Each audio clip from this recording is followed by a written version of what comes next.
need to change my shirt. I feel like I'm not meeting the aesthetic of the blue. It's like Ryan and I are very weird. Yeah, I don't even have a hacker-related shirt. This is completely different. It says Orlando. Orlando. It's still here. Orlando Cars and Coffee. This is just Orlando. We're still here. I like that better. Hey, Ryan, has anyone tweeted out that we're doing the show yet? I don't know. I have no idea. I don't even know how that gets tweeted out. If it's like automatic. Go talk to the people who are playing Garbage Pail Kids and drawing pictures to see if they could like do some tweeting or something. All right, I'll make the request, the formal request. Yeah, so just so you know, we're making up an Infosec version of Garbage Pail Kids called Dumpster Fire Friends or something like that. What? Yeah. Oh, so nice. think about all these personality traits that you see in computer security, like, you know, ostrich managers or a seagull manager or a stress puppy, or, you know, think about, you know, these people that we see in IT security, that we see these, you know, archetypes show up. But yeah, we're going to make Dumpster Fire. I don't know if they're going to be Dumpster Fire Friends or Dumpster Fire People or whatever it is, but it's all going to be about the dumpster fire that is computer security. Dumpster Fire Friends. That has a good ring to it. We're totally gonna have a card like Mr. On-Prem Exchange. You've heard of DLLs, now DFFs. Let's go. We need to keep our own email servers because of compliance regulations. Yeah, bullshit. You're afraid of change in the cloud. Get on the bus. So somebody said, yes, I want. I know you're alive and that matters. Yeah, there we go. Oh, we got D for Jesse on. Awesome. Everyone post in the chat if you're coming to Deadwood. Anyone? Because I'll be there. I am going to be there. I'm not. I will. Wow, Wade. 90 forever. What? Yeah. I won't. Garbage Pail Kids wasn't 1990, wasn't it? That was the 88, 87. Decade wrong. Yep. Brian got the decade wrong. It was the 80s.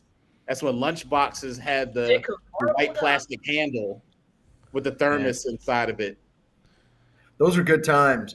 You know, amazing is like you always like you got milk in your thermos for lunch, and that milk got that weird plasticky flavor, and then your thermos smelt like that, like rotting, fermenting milk till the end of time. We got a question Goodness. from LinkedIn user. What is Deadwood? Wait, LinkedIn users in this chat? That guy's a legend. That guy's amazing. No, it's Deadwood is what happens when a tree dies and the wood just sits. Sometimes it can be like standing up, deadwood. It could be laying on the ground, deadwood. It could be just chopped up and burned in your fireplace. But does it make a noise? Does it make a noise? God, I'm jet lagged and that wasn't funny, Corey. Wow. Oh, what's this? Well, obviously. So what is it then? I don't know. I Actually, literally, it was referred to as Deadwood because when they came in here and they started gold mining, there was a bunch of dead wood, like dead trees laid around, probably from a tornado that went through, and that was it. They're like, yes, there's a lot of dead wood around here. We shall call this place Deadwood, Francois. Good enough. Yes, yes, we have many Armani, Francois. Yes. Let that one go, Francois. Someday he'll be a CEO. So Deadwood is a conference that we're putting on In and real there's life. a link on the screen that you can navigate Deadwood to. is the You can find actually it. come up to us and touch us, but that would be assault. I think touching is off limits. I would just like to say publicly, please don't touch me. Deadwood, Wild West Hacking Fest, where assault is possible. Assault is possible. Or because assault is not possible online. I don't know. So. New What's kinds the of top- assault online. I don't know. Other types of assault. You know, if they could send me and assault me with messages sent, and I don't want that. There's training. There's all kinds of fun talks. There's John Strand. That's about it. It's supposed to be a phenomenal time. I There's really supposed to am be. afraid I'm Supposed going to to piss be. people off with my talk. Are we Ryan, ready to get let's started? Yes. All right. Finger time. That sounded bad. I'm rolling the intro.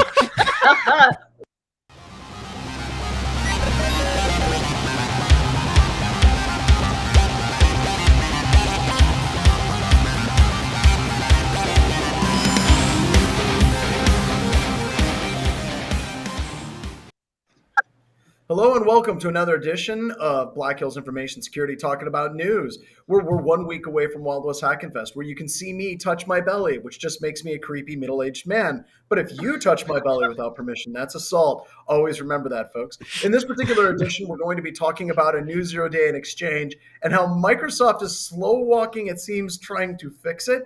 I love how the recommendation is don't run on-prem Exchange, which I think is fantastic. There's also a couple of ransomware stories mixed in here. We've got a really cool story about some stealthy malware that's being used against defense contractors here in the United States. Apparently, other people want to hack the details for the F-35. And I just want to let the Chinese know there's easier ways to get updates to the software than doing that. All right, everybody. I am joined today, as always. I've got an amazing cast of characters. We got BSD Bandit is on. Yip, yip. It's awesome. Oh, and he just froze. He's actually in the office. He just went, BSD just went full mime. The best part is he's on corporate internet. Like, his home internet's better than corporate internet, apparently. Barely. Oh, there he is. And he's back. Yes. Look at that. He's standing very still. We're also joined by Bronwyn. Bronwyn, are you gonna rock the karaoke mic next week? A matter of fact, I'm putting out the requests to see if there are particular tunes. I've already had a couple of Jefferson Airplane. Jefferson Airplane. Jefferson Airplane. Jefferson Airplane.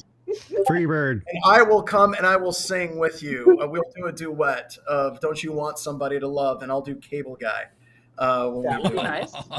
If that's not a reason to go to Deadwood, like, that should secure your. That may be considered assault. That should secure your attendance. Oh no! I'm very surprised at how many people remember my debut for karaoke. It was awesome. It was awesome. We're also joined by Corey, who is taking some time off from pen testing to take a breather and talk to us about ransomware. Mike, as always, appreciate you being here. So are you coming up next week? No, I'm actually not able to. I'm going to be out at that other conference going on at the same time. GrrCon, which is a great conference. GrrCon, we love GrrCon. By the way, next year, we're totally not going to be overlapping GrrCon. We have Wade's mustache is back on. By the way, Wade, I'm working on the next edition of Backdoors and Breaches, the Dark Expansion Pack. And can I make your mustache an evil hacker card? I would love that. I'm down. I'll have to go get headshots for my mustache later. I have some people I can call. Nice. Definitely. And then we of course have BSD. Didn't you present like last week? Talking about Hack Redcon. Yeah. Offensive. Yeah. Yeah. By the way, I'm on the other side of the planet, and people were talking about how awesome your talk was, man. Oh, thank you so much. That's awesome. Thank you. You need to come back and do it on a Tuesday or Wednesday for us. Ooh, so if you'd be up for it, we'd love to have you. And what was your talk on, by the way, for everybody? Offensive Rust. So the name of the talk was "In Rust I Trust." Using the Rust programming language as an offensive mindset. Ow! Ouch. And Linus Torvalds is like, Rust in Linux kernel. Rust is already offensive. Let's jump right to the stories. The first one I want to get into is the Microsoft Exchange 0 day. At this point, is there anything other than we really just need to tell everyone to just stop running on-prem Exchange? There's actually 2 separate 0 days, right? And they're working on an accelerated patch. Are we going to take any guesses on how long it's going to take Microsoft to get the patch out for this one? I thought I saw a tweet earlier today that the patches were out there. I know Kevin Beaumont the other day was doing a patch on it. Oh, Gossy the dog on Twitter? Yeah, he was doing it live on Twitter. No, he did. So he did a patch of Microsoft Exchange live on Twitter. And he live tweeted it, and it took him 2.5 hours, I think. And his whole point in Twitter, he basically, you should follow him on Twitter, Gossy the dog. And basically it was like, for everyone that's just saying you should just patch your Exchange servers, I want to share with you just how hard that actually is. And I thought it was fantastic. He got like 15 minutes into it, and then the patches, they would just pop up a box and then go away, and they weren't installing. Apparently, it was quite the nightmare to get it out there. But read Gossie the dog's thread on this. But honestly, if you actually go to Microsoft's bulletin on this, right at the top of it or near the top of it, it says, if you're running Office 365, this does not impact you. Just kind of letting people know right off the bat.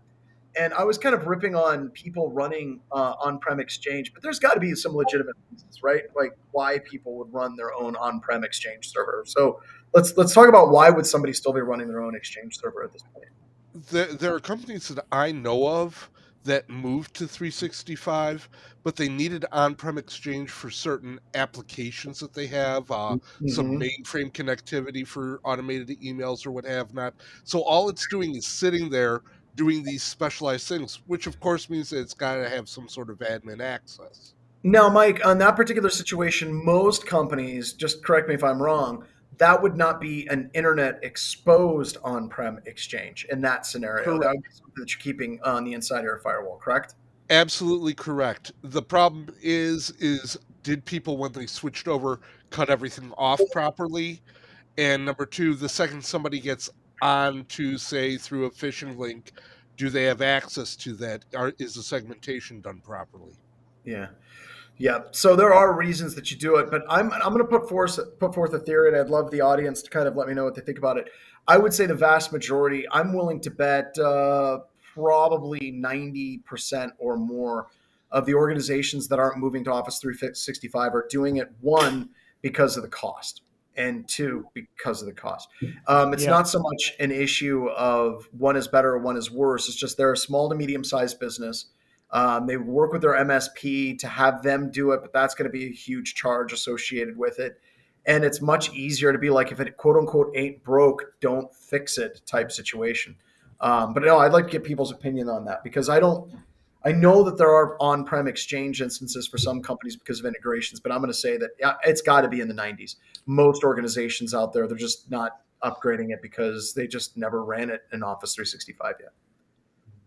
I'm looking up the pricings right now. It's not that expensive, but it's like anything else in the cloud where $50 or $100 a user adds up quickly. But when I'm talking price, I don't think it's just the price of the cost of the software. I think you got to look at the price of the cost of working with a company to work with you to get the upgrade. Because I'm talking companies that don't have their own IT shops. So that's whenever I'm talking cost, that's my interpretation of cost. Is it's like crap. Yeah. I'm gonna have to hire some like weird MSP locally to do it for me, and I don't trust those guys anyway. But you're also gonna have to hire a forensic firm to take down your Exchange server and figure out how it got hacked so hard. And also hire a PR firm to tell everyone you got hacked. And also hire a legal firm to defend you in court from all the people that got hacked. Those are what we call hidden costs. Well, they're not hidden when the patch is posted publicly, or when the exploit is. What about management's mindset? You know, you have some managers that really just don't want to change, and like the way things are. Like, hey, we've been running it like this for the longest time. Let's continue it. It's not broken. Well, and I think that goes back to Mick Douglas's Twitter thread that he had a couple of weeks ago, where he's like, "Oh my gosh, executives, the only thing that they worry about is the cost of things, and they don't care about computer security." And my take on that is, that's the way they look at everything, right? Like it's the way that they absolutely look at everything. And anything IT related, whether it's new desktops, whether it's new servers, new notebook computers, or even migrating to Office 365, is just a cost center. There's no like, oh, we're going to make more money doing this. Do you know what I mean? Yep. Well, you could sell it as that, and I think that Microsoft has made a reasonable pitch. The main thing, I think, being that it's not managed. You don't have to spend hours patching it or upgrading it or that kind of thing. I mean, that's kind of one of the selling points of the cloud. And that can be a selling point. I think it just comes down to we have to point to these kinds of issues as reasons to move forward to push that. And it is ironic that Microsoft is doing that because they're also the company that's collecting money hand over fist for legacy support and tons of applications, tons of operating systems that they're just like, oh, you want Windows XP support? Sure, that'll be like $5 million. Just send me a check. And I've been wondering about that too. Like the whole thing, like, because they've got to be making a calculation, right? So somebody at Microsoft has got to be saying, look, we're making money off of this, or we can make money off of this. But very clearly, Microsoft is pushing people to Office 365. That's got to be a much better like cash cow for them than on-prem Exchange and all the legacy things, right? I mean, they've got to be doing those calculations. Well, it's easier to spin up. So your point about how business sees everything IT related is so on point. I've worked for a variety of different companies in different development positions, and upgrading anything was always a battle. Every single time it was a battle, and it didn't matter. I mean, if a company, their revenue stream is coming from online sales, and yet the engineering department has to fight with management to get approval to be able to upload the patches that are going to make things safer. That's the constant struggle. Well, and that's the spoons argument, right? Like Graham just basically put up a YouTube comment. The biggest victim of this is small IT teams who don't have the budget to hire or train people to understand the cloud. If you've only got so many spoons, right? You've only got so many fights that you can take to management. And I seriously think if you're an IT manager, you're fighting constantly. I mean, upgrade your computer, something goes wrong, immediately you get beat up for it. In IT, we have a culture that is, you only get judged on your failures again and again and again. So this is just like one of those opportunities. If you're in a small IT shop or you're an MSP, if you're trying to convince your customers, you're trying to convince management to do a huge lift into the cloud, there are so many opportunities for failure, and you're going to need training for it. So I really think it looks insurmountable. Whereas, like Corey was talking about, if you get hacked, then you're going to have to pay for an IR firm. You're going to have to pay for all of these things. And I seriously think humans in their lizard brain and IT departments are like, I would rather deal with that because that's an act of God. Then I can use it as leverage to get off of on-prem Exchange, then try to fight to get on to Office 365 to begin with. Does that make sense? It makes sense. It makes sense, but it also shows part of the problem that we have with IT itself is being able to properly communicate that change of investment strategies from on-prem to cloud, and how to properly explain it to management in their terms so they can understand it. Because if you can get them to understand that, yeah, we might have an initial upfront surge in cost, but over the long run, we're going to be more secure, and that's going to drop our costs down, and show it to them in that sort of fashion, you can get them to buy in. And not only be more secure, but need less people to be secure. I don't have to manage that server anymore. I don't have to worry about the hardware. No downtime window, no patch window. Go time, patch, anything. Like, as someone who runs like a gnarly, like most of our team is SaaS, right? I don't have to worry about maintaining servers, and therefore I don't have to have someone who's hardware related. And that's a huge hit on cost that gets pushed somewhere else. I think SaaS for a small team is even more important, and you should try to invest into that as much as you can. So you can only manage the fine-tuned things. You don't have to manage the big. So what I recommend is you use the Sears catalog approach. I'm getting old, where like before Christmas would come up, I would go through like the Sears catalog and I'd pull out the pages with the G.I. Joe things that I wanted, and I would circle them and just like leave those pages out in the house, like on the living room. So, then my mom or my dad would be like, oh, wow, here's a piece of paper. Oh, John seems to have circled this thing. That's a hint. Do we just start leaving cloud flyers around like Here's what you do. You buy your executive team really high-end like Surface devices, but you tell them they only work with the cloud. They do not work with on-prem Exchange. So if they want to use these Surface devices or whatever device they have their eye on, you're like, oh, you want to use this really cool iPad or whatever? Sorry, it has to be cloud. It doesn't do on-prem Exchange because our VPN, it doesn't, the client, computers, it doesn't work. It's the RC232 connectors going through the flux capacitors and the Arduinos. They just don't match up. I mean, sure, you want to go male to male, but no one wants to like do that with their connectors on. Yeah, crossover cables, Yeah, crossover cables. Yeah. Well, you could use rollover cables, but many people don't do that unless they're actually like Cisco shops. We are going to talk about that. Yeah. The other thing that I do want to mention about the whole IT thing is that the whole part of the reason that the risk is not appropriately like thought of at an executive level is because they aren't actually on the chopping block most of the time when this kind of stuff happens. If the Exchange servers get compromised, unless there's a very clear chain of communication where like the executive says, no, we are keeping Exchange because I said so.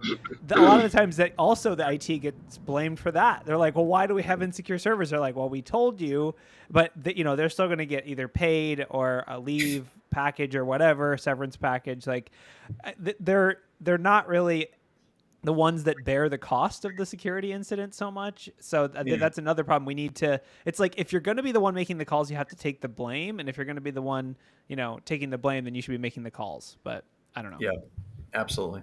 Well, let's move on with this one. I think we can boil it down to one simple thing. Just don't run on-prem Exchange. The next story I want to talk about is from Bleeping Computer. And it's specifically, I love whenever we get to talk about hot nation state on nation state action. But stealthy hackers target military and weapons contractors in a recent attack. And I haven't gone through and memorized all the LOL bins that are out there, but this one was actually pretty cool because it uses 4files.exe, which I thought was kind of cool in and of itself. Because, with like command line scripting from batch scripting or command line scripting on Windows, you can do 4lin, start at 1, step 1, end at like 32. And you can do all kinds of commands for each one of those different loop operators. And 4files is you can basically feed it a list of files and you can do actions on those files or based on the existence of those files, which number one, I thought that was really, really, really super cool. But it's like the coolest thing on the crap. It's like the coolest. I don't know. It's like putting it's retro. 30, it's like it's like putting a 32-inch screen in like a 1993 Chevy Cavalier because it's still like PowerShell. Like it's still IEX. Like I don't know. It's so like you can do it, but it doesn't make it a good idea. Well, but it works. But it works apparently. How many times is 4files used in a network? I want to. Did anybody here have any type of 4file usage ever? And should you have a detection already pre-built for all? Well, dude, you don't even need the detection for 4files because you should have the PowerShell detection. Like it's you just should, a bunch of but obfuscation. hey, you got to have multiple. You got to have multiple here, right? Everyone I think fails. It's a challenge. I think the hackers are like, okay. This next hack can't use PowerShell. But it does. Code execution only using 4 files. Go. And there's some hackers in Russia or China. They're like, God damn it, this interview. This is sucks. only stealthy if you don't have EDR. Like this is only this is only stealthy if you're somehow like if your security program is someone watching the commands. This is stealthy. If your security program is EDR, this is not stealthy. It's still just PowerShell IEX to a random cloud server. Like I imagine a guy in a closet with a dot matrix printer, and he's just reading the commands. He's like, "What is 4files.exe? It's an order code, but it checks out. I'll allow it to execute code." It also does some very simple sandbox checking. It checks to make sure that the screen height is above 777 pixels and the memory is above 4 gig. To evade sandboxes. So yeah, I guess like an oldie but a goodie. That's what this is. Like it's just like extra. We do this stuff on pen tests all the time. Extra obfuscation on the same old stuff. Like just take like, oh, I'm not Sharphound, I'm Dullhound, and then like it works fine. Or I'm Bert. I'm not Mini Cats, I'm Mini Dogs. Yeah, and like the stupidest things still work because of someone that wrote that if-then statement in the AV program. Like, oh, whoops. But this thing, I like this one because it hits a lot of the highlights. Just like you said, I mean, it's got the Stager's 7 parts, base 60 decimal, base 64 obfuscation, check, base 64 decompress, and then it does more. At stage 4 is decompress obfuscation. Stage 5 is base 64 decompress obfuscation. Then it does string replacement obfuscation. Then it finally does its PowerShell execution. It's just basically just rolling all these obfuscations on top of each other. Then it downloads the payload assembly in a PNG file. I mean, it's like how much of the MITRE attack technique matrix can you put into one hack? And then it's like a winner. Like I said, I seriously believe that threat actors are setting this up as challenges. Do you see that also has all like the get process, then don't continue? It's like Fiddler, Procmon, Sysmon, IDA Pro. Yeah, it's like, don't decompile me. I'm a PowerShell script. We're going to decompile you, bro. Like, I'm sorry. Yeah. And then it just stops running under certain circumstances. I almost like reading this particular one. I actually was thinking, like, are you sure this wasn't like an adversarial emulation framework that's just trying as much shit as possible? And it like set off a false alarm. Yeah, is this a false flag? Seriously, is it? We should hack, and it's doing all of these things. And like the purple team in the company is like, shit, dude, that was us. I think this is a false. Like this is just about as close to a false flag as you could get. Because like, meanwhile, they're like, this is what we're doing. And then there's like all this news and articles about it. Meanwhile, they're like actually not. They're doing completely different techniques. So I don't know. I mean, who knows? But it doesn't, it's also like the premise of the news article is just like, we got this fish. If there was a news article every time someone gets a fish, that's a lot of news articles. Oh, man. Well, that's kind of how I felt this one was. Yeah. And then it said 4 files. As soon as I was reading 4 files, I was like, God damn, that's as old as I am. That's cool. If you're doing a pen test, use all those techniques. Just modify them like 1 byte here, 1 byte there. Do base 63. You're good to go. I'm waiting for an attacker to use iExpress, and it makes it into the news because iExpress is what we were using. Good night. What was that? Like 2004, 2005? We were using iExpress. I'm gonna use it right now. You can't stop me. I'm my next red team. This is going straight in the hopper. Yeah, if you can do that and take a screenshot, that would be awesome.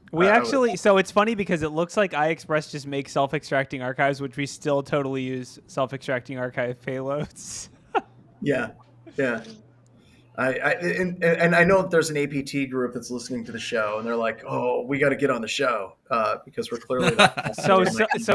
Someone asked, "Would local admin access be needed?" No, but PowerShell would. But don't worry, because every employee needs PowerShell, so that's enabled. It's on for everyone, almost everywhere.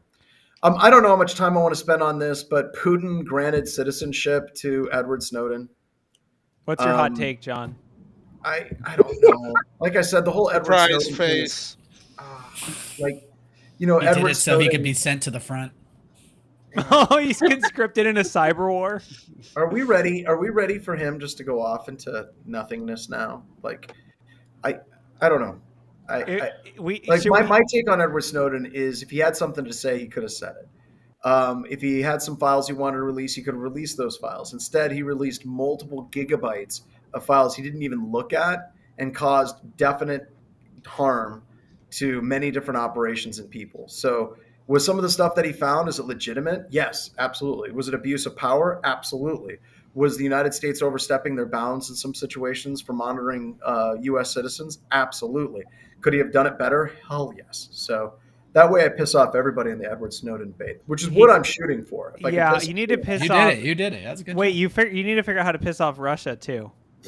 That's really hard. They got their hands full right now. Yeah, I guess like other than just like America hates him, so they want to be against America. Why do this? Why give him this? Or is it so they can conscript him and send him to the front line? Who is that? Who is that basketball player that's over there? WNBA player. Oh God. Oh, Yeah. Griner. Grinder. Yeah, Griner. Is that her name? Brittany Grinder. I think it's Reiner. I'm just letting you know, Putin, we hate her. Whatever you do, do not send her back. Like we don't like her. Don't send her back. Brittany Griner. See if that works, so we can get her back. They can keep Snowden. I don't. It's a weird. I don't. I mean, the geopolitical. I will say, like Snowden definitely like paved the way for a lot of future whistleblowers, and like I feel like he was kind of the original insider threat. So it's like the way that this plays out will be monitored by people who are sitting on stuff similar to this. You know what I mean? So it is interesting to follow along, even though it's not really that newsworthy. It is like, I guess you could become, if you want to show things that are bad that are happening, you could end up in Russia, I guess, if that's your thing. Like, By the way, I want everyone to know before I get hate mail, I was being sarcastic and I was trying to use reverse psychology on Russia for the Britney thing. So before people are like, how did you say that you hate her? It's like, no, you didn't get what I was saying, and I was jet lagged. It was probably bad. But it was my hope that maybe they would not do what we wanted to do. Luckily, Putin tuned out right after you finished, and he didn't hear that. I know he did. Right? But I wanted to talk about the Edward Snowden quote because the last sentence, I think, was classic. The whistleblower has maintained and defended his silence over Kremlin's recent actions in Ukraine, saying his views were, quote unquote, no longer useful after he wrongly insisted the U.S. intelligence was flawed in predicting the Russian attack. So he's self-aware. Yeah, as long as he's, can we just leave it at that, no longer useful, and we can move on from that. I just think that's crazy. But let's talk about open source tools and the security of open source tools, because I do think that this is probably far more important. The United States government, it's actually bipartisan. Like Democrats and Republicans came together. They went from this to this.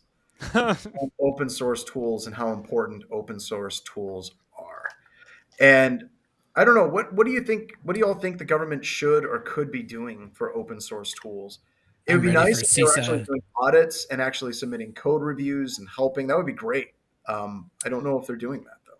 You ready for a vulnerability list? Doing that. Oh, go for it. CISA's going to tell you to update it. What's that? CISA's just going to have a list where they tell you to update it. It's going to be just So what does this actually do? I can't believe it. It's developing a risk framework to evaluate how open source code is used by the federal government. So it's just them. It's totally self-serving. It's not about. It's not about like actually solving things. It's just about figuring out whether the post office is using Log4j. Yeah. I don't know. I mean, maybe something could come out of this. Obviously, we know a lot of government-funded projects have turned. We have Velcro, we have the internet, whatever. Maybe some other stuff. But don't forget Tang. Tang. Oh yeah, good. Tang, Velcro, the internet, whatever. All those things that no one really uses anymore. They're all good things. And 1/3 of all cutting-edge drugs that are produced are funded by the United States government. But other right, than those LSD. Things, that's true. LSD. Right. I think this is one of those things, like, this is just kind of a requirement almost, because if you think about it, the government is definitely using things like Apache, Apache software, things like that, and they have no control or influence over the security posture of those tools. So it will be interesting to see like what they're using. It'll be funny to see like we're actually using CentOS 3.0. Is that open source? Like, is that still supported? No. And I think one of the bigger like problems the government is worried about is how often, and I think it's mentioned in here, bill of materials somewhere in the middle of this. Yeah, the SBOM, which is something you hear a lot of people talk about. If they require SBOMs for their stuff, that actually will roll over very easily into the private sector. And it says here they will hire, they'll hire developers. So I guess if you're one of those people who's been like thanklessly updating the Linux kernel for the last 20 years, I hope you get a government paycheck out of this, like you deserve. They won't. They probably won't. That's not going to happen. It'll be some contractor that's like finally kernel version 5.2. Are we going to have Are we going to have like America OS? Is it happening? Are we going to get Linux? Are we going to get an American distro list? Like, this brings up a lot of interesting questions. Like the last time I can remember that somebody Freedom OS. Last time I can remember somebody helping in an open source project was OpenSSL. And basically what they did is they ran a whole bunch of code analysis tools against OpenSSL, and they found all these security vulnerabilities. And everyone was like, oh my God, look at how broken OpenSSL is. And this is so horrible because it runs so much of the internet. And at the end of the day, we discovered that OpenSSL was basically maintained by like 2 people in their basement doing this on their own goodwill for the entirety of the community. And all these people finding these vulnerabilities, like, Corey, you were mentioning it being self-serving. It was far more self-serving for the code analysis companies than it was actually for helping OpenSSL. At least it's CISA, though. They're not so bad. At least it's CISA. But okay, they're not as bad, but what the hell is CISA doing, right? Or CISA doing? Patch stuff. I'm going to be going through it. I'm literally going to start up new videos. It's not going to be a webcast or anything, where I'm going to go through CISO alerts, and I'm going to walk through how you can do threat emulation and test for it, because there's a lot of people that don't even know where to begin. But other than saying, oh, well, here's the top 200 vulnerabilities attackers are going after, and here's some attacks that are out there, I don't know how much that's actually helping. I don't know. I'm jet-lagged and cranky, and shit's not landing right now. But I don't know. Does that make sense? It makes sense. Is there a bug bounty program for open source software? Yeah. Is there like where you get paid actually to do it? Like what if CISA started sponsoring that? How much you want to get paid? Right, and I guess that's the thing. But the thing is, if you open it up to the world, that brings in hackers who maybe that money is worth more. Yeah, that's my general thought to it. But I'm with John. I don't think CISA does. CISA is on the ball. Maybe they come out with their killer app soon. But as for a defender, I'm just having an update list. I'm like, all right, getting nation state money in the open source community will be a good thing, unless it just all goes to private contractors.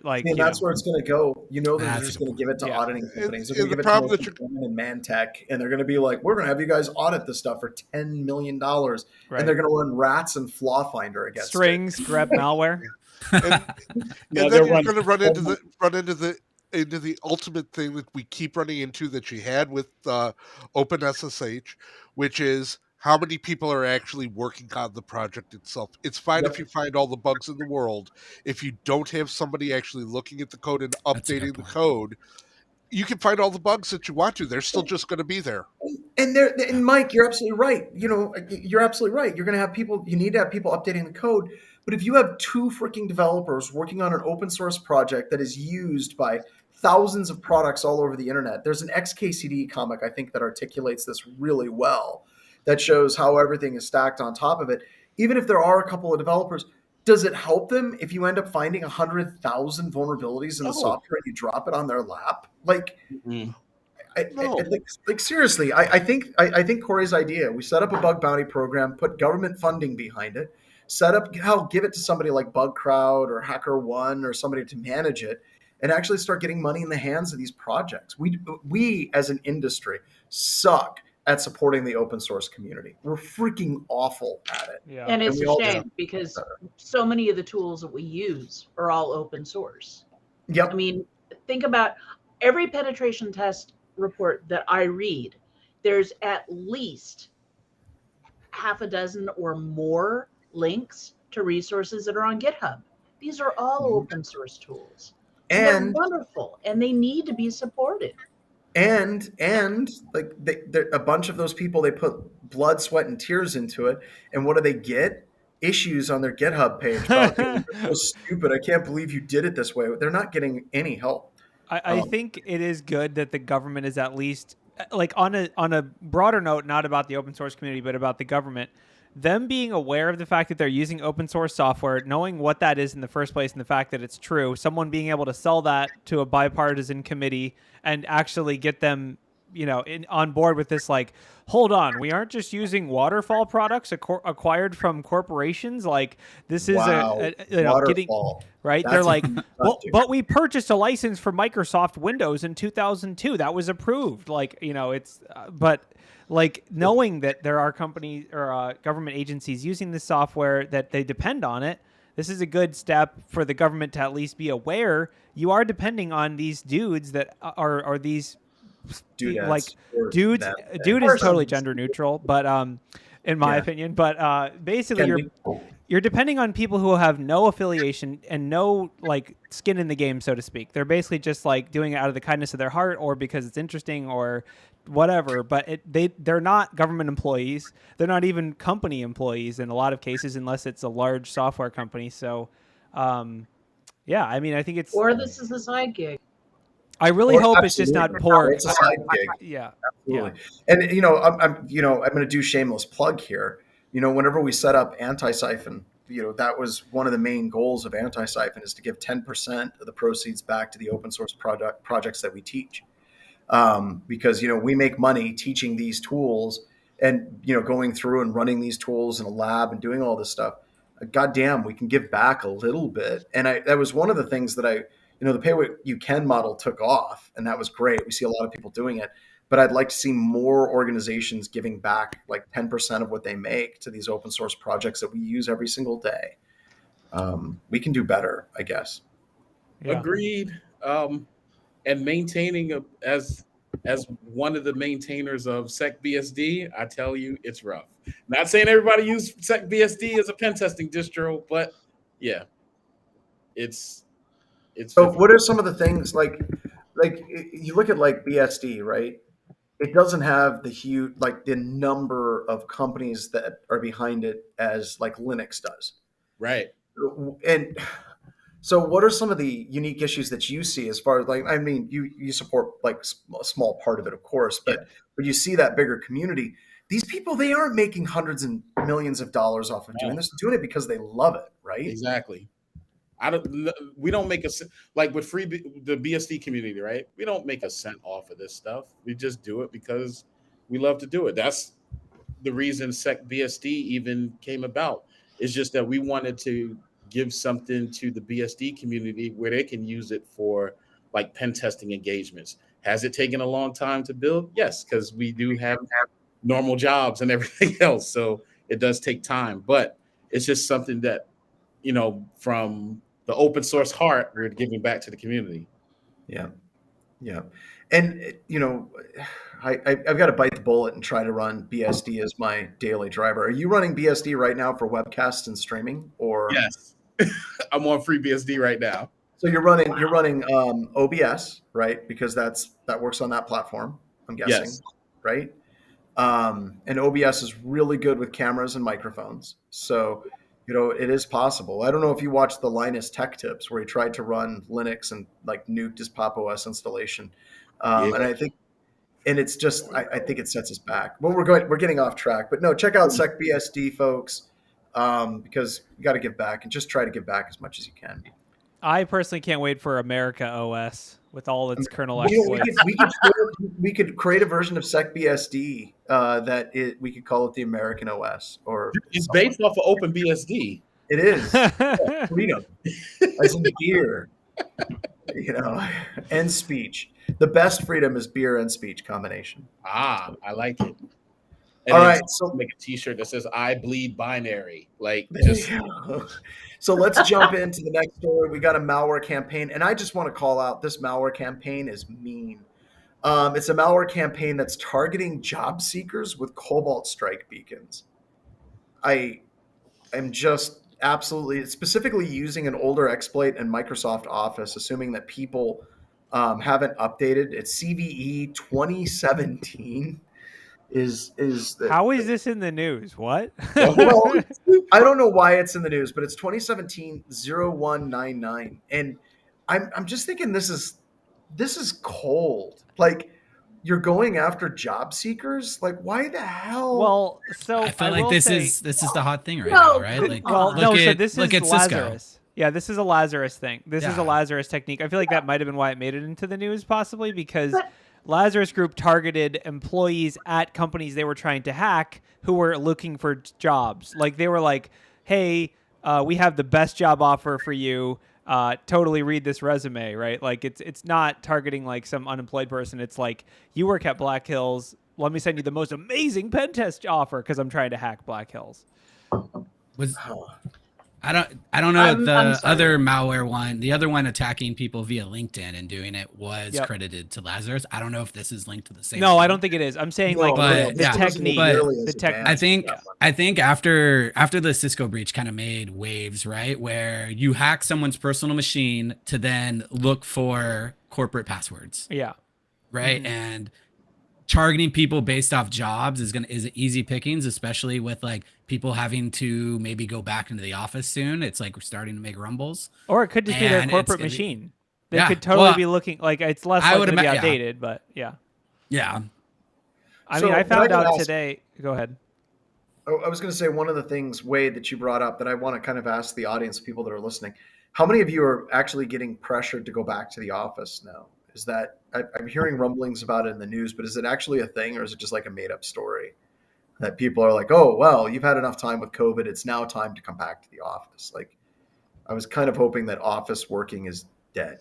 They're having like riots at Google right now. Well, not really, but like it's a huge issue at some of the bigger tech companies. It's getting a lot of press, right? It's yeah. Several of the companies in San Diego I know are pushing to go hybrid or to go back in. I am not pressured, but I know HR is like, I know other companies who've sent out emails like, hey, there's no one in the office. We have this huge office, but there's only 11 people coming in. Mm-hmm. They're trying to coerce people to come in to just use it. But I think there'll be a push and then maybe another great resignation possibly after that. We'll see. I've heard of a lot of people that are getting pushed into hybrid, or people are trying to force them to come back into the office in the Chicago area lately. A lot of it has to do with they're paying for the space. Yeah, that's such a shitty sunk cost fallacy. Yeah. It's literally like you know we talk about MBAs. We talk about MBAs. Isn't that the first thing you learn about the sunk cost fallacy in business school? Like just because you spent money on it doesn't mean you should spend more. Like, yeah. Zenith 346 said leadership has made it a point to tell everyone they're in the office during team meetings and telling people there's lots of unassigned offices. I don't know. I guess have unused coffee. Yeah, I think it depends on the corporate culture, right? Like certain corporate cultures are going to have cameras and have people talking face to face, and it's going to feel just like that. And then I've heard of other ones where no one gets on camera, no one talks, no one does anything. And I think that's a big enabler of it. If your team is good at communicating already, yeah, cool, stay remote. But some management they're not so great at building good comms. So. Well, I don't want to be the devil's advocate here. I think that's the other. I'm just going to go out on a limb and I'm going to say if you're a leader in a company and you suck at Zoom, your meetings suck as well. Yeah. I think the in-person random communication bit is such a fallacy. As someone that has been in plenty of offices, 90% of the stuff that gets talked about across cubicles or when you stop somebody in the hall has nothing to do with what's going on at the work. TV. It's all TV or sports or some other random thing to keep you away from having to do your work. I will disagree with you. Every time I go into the office, the first people I go and talk to is internal IT. Because they actually have to go in and I talk to them about what's going on. And then usually I can fast track tickets that I need done. Sounds like your management material. So quick. I go in. I don't go in a lot, but I go in and the thing is that face to face builds rapport. Right? It does. It does. And that's the thing. But it has to be quality, right? Like it does. I'm quality people. Okay, I'm quality. If I'm hiding in my office, it doesn't build rapport to have me hiding in my office at home or whether I'm in the office. I think there are like very published studies that say that there's no productivity impact to working from home, just as a thing. Like broad scale, it doesn't hurt anything. I think the only thing that as a remote worker since a long time ago, the only thing that I think is reasonable is having that team building to build rapport on a recurring basis. That is a necessary component. Having something like a Deadwood or a summit or a team internal meeting or whatever it is, having something where everyone gets together and says, oh, this is Mike from IT. He's the guy that's not fast tracking my tickets. Let me buy you a drink, please. Why aren't you let's talk, let's hang out. I think that is always going to be a requirement because humans we're body language, you know? And the other thing about that is, look, if you're going to be a company, you're going to require your employees to come into the office. You better make the office awesome, right? Like Feathers says, you can make the office an escape room. I don't know. I think that could be misinterpreted. I think the office is an escape room. No, I think that's already a thing. Yeah, so we whenever we come in on Mondays or Wednesdays to the Spearfish offices Monday and Wednesday, we try to at least break bread with people. Like, we're going to buy you lunch. We're all going to get together. We're going to talk and we're going to eat food. And this drives me insane. A lot of the conversations are literally like what sports team did what or what people did during the weekend. And I'm okay with that, right? I'm okay with that if people get face to face and we do it and we sit around and have a good time and just kind of shoot the shit for a few hours for the offices, because that's literally like the one day a week that we actually get to see each other face to face. And I think it works out. My point of this rant or ramble, whatever it is if you're going to force people to come into the office, at least create an office environment that's going to be fun. Right.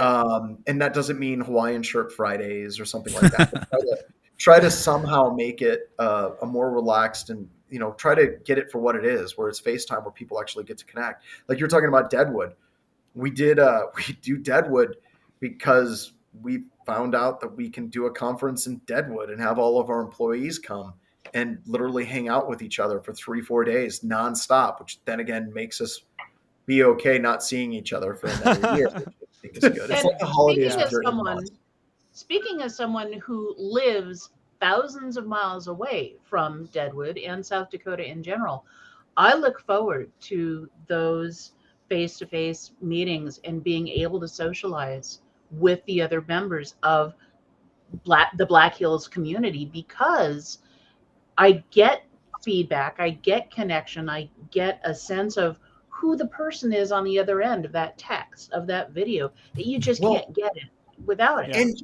And the other thing I think that's important is, like, if you meet someone face to face, it all of a sudden clears up like how their emails or their text messages or things may come across, right? And I think that helps put the right tone of the person with the communication that you get as well. So no, I seriously think that you're gonna have shit jobs that are gonna require people to be in the office 5 days a week. It's gonna be like Joe versus the volcano at the beginning, where the lights are sucking the life out of him. And then have maybe do hybrid, where we all come in 2 days a week, or we work at WeWork spaces or something like that. And I think that those are going to be the better quality jobs. But all of that being said, we've had employees at BHIS that literally cannot handle working from home. They love being around people, and they'll find those places too. My point on all of this, I think, is awesome, that as an employee, you have options and you can kind of find the type of environment that you want to work in. Yeah, and I think the other thing that's really important in person is making really tough decisions. Making, like, as an example, like if you're dealing with an incident response war room kind of scenario, you're going to get better results if everyone's in the same physical room. Mm-hmm. It's just a different energy. Everyone's more able to pick up body language, pick up things that are happening without having to, I saw it in Teams or I didn't read it. But it's good for that. It's good for consensus and decision making and that kind of thing. But it's so bad for like focus work. So it's like kind of a mix. I think a hybrid is the only way to do it. Because if you're a developer, if you're anyone that requires focus, you're not going to be able to focus in an environment like WeWork, or I mean, maybe if you're truly talented at focusing, yes, but most of us struggle to focus no matter where we're at, and more distractions means less productivity. It's just how it is. Well, and my work schedule when I was working at Northrop and at Accenture and all those places was I would get in at like 5 o'clock in the morning, and I would work like ridiculously early hours. And the reason is I was able to work up until like 8 to 9 o'clock, completely focused, no one in the office, able just to knock things out. And then when everyone came in and they all wanted to just, have water cooler, I could do that. But I needed to have that time. Otherwise, if I went standard 9 to 5, my day was constantly broken up. Yeah. And I did the exact same thing. Yeah. Oh, go ahead.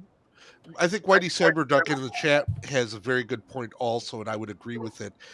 Commute times. Yeah. Especially in the larger city. Yeah. If I have to go into my office, I'm sucking about 3 to 4 hours out of my day, depending upon weather, and you're traffic, not getting paid. Public transit. That I'm not getting paid, but I'm expected to be able to work remote on the train or what have not, just so that way I could go into the office for 8 hours and then spend another chunk of time coming back on out. And that actually reduces productivity as far as I'm concerned, as opposed to me waking up, getting dressed, and going straight into my office and sitting down and starting to work my work day. Oh, and your life is it's gonna be so hard to have any semblance of work-life balance with that schedule. Like it's I've had jobs where I'm tacking on 3 hours a day because I'm on the 405 every day. Yeah.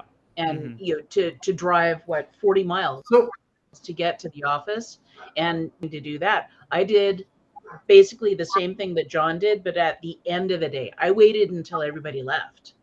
And then I was able to focus and crank and get stuff done and have little presents in everybody's inbox for when they walked in the next day, about the same time I walked in the next day. So, but I've got a question about the commute. I was in DC because we have an office out there in Baltimore, the DC Baltimore area that I never went to, which I thought was kind of cool.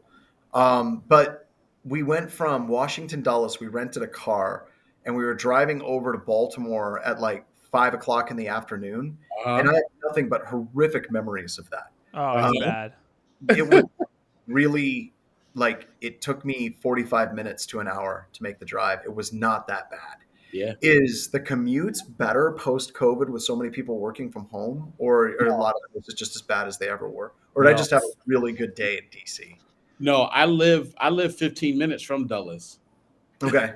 And literally, like, I'm in the office right now, and this is just by choice because it's not a soul in here. Yeah. Yeah. It's just me, but I like to change the scenery sometimes. But no, the traffic is still the traffic is still the same. It hasn't changed. So I just got a good day then. Yeah, that's it. It was weird because I remember, like, in the past driving in DC, if you had to go 6-7 miles, it was going to be like half an hour. It was crazy. Yeah. This is why when I come to Shmoo, I just literally like stay at the hotel. It's not. I will say the one thing that I do miss about commuting hours a day is that I can't listen to audiobooks anymore. Yeah. I have to make time, do housework and stuff like that. Yeah. But I'm looking at this Just while cook on more. the road, Madonna works wonders. What's that? Madonna works wonders when you got to travel a long distance. Really? I love. Now I got a question: old school Madonna or newer old school? school Madonna. I'm talking Old about. school. I'm Okay. crazy for you, Madonna. Desperately And seeking borderline. Susan. Desperately seeking Susan era Madonna. Yes. So we need to wrap this up because I've already taken this thing completely off track. And I'm sorry, I just came back from BrewCon. By the way, a huge plug to the folks at BrewCon. Just they put on an amazing conference. So happy up in Mechlin. If you ever get a chance, even if you're in the U.S., you should do it. But I'm fighting jet lag really, really, really bad. Also, I want to throw a shout out to the people at GurCon. Wild West Hackenfest and GurCon have been stepping on each other's toes for years now, and that's finally going to end. And I'm super excited because I'm looking forward to going out to GurCon next year and then doing Wild West Hackenfest. I know Dave, he's presenting at GurCon, hopping on a plane and then presenting the next day at Wild West Hackenfest. So that's crazy. And that man doesn't really like to do conferences much anymore. So I appreciate that. So once again, folks, if you get a chance, like and subscribe. We really appreciate it. And as always, to my co-hosts, thank you so much for coming and hanging out. And tune in tomorrow and on Wednesday for address-based layout randomization. Tomorrow on address-based layout randomization, I will be going over updated.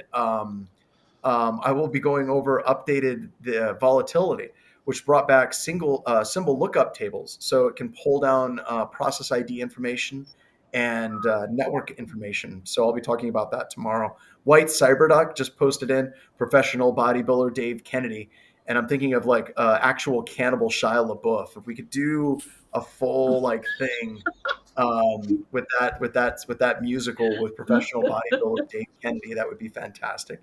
And with that, Ryan, please end this before I go off any more rabbit holes. Ow, hit